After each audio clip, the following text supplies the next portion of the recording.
আজকে এত সুন্দর আমি সেজেগুজে রেডি হয়ে গেছি আমার 10 নম্বর আইবুড়ো ভাত খেতে যাওয়ার জন্য। আর এর অ্যারেঞ্জমেন্ট করেছিল আমার ফ্রেন্ড তিয়াশা আর পাপড়ি। এটা মধ্যমগ্রামের শোলে কিচেনে ওরা পুরো অ্যারেঞ্জমেন্টটা করেছিল। বাইরে এত গরম ছিল যে আমি আর ব্যাগ থেকে ফোন বের করে কোনো ক্লিপিং নেওয়ার কথা ভুলেই যাই।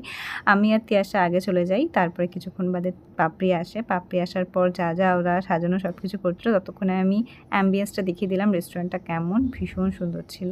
তারপরে ওরা আমাকে এই স্যাশেটা পরিয়ে কেক কাটিংয়ের পালা চলে।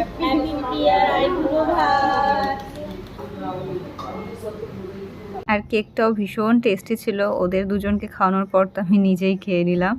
তারপরে ওরা আরও কিছু এনেছিল, মালা, মুকুট, সেগুলো সব একে একে পরিয়ে দিল। শুধু তাই নয়, ওরা বরণ ডালা, তারপরে ফুল, চন্দন, প্রদীপ সব কিছু এনেছিল। তারপরে ওরা দুজন মিলে আমাকে বরণ করে, চন্দন পরিয়ে দেয়।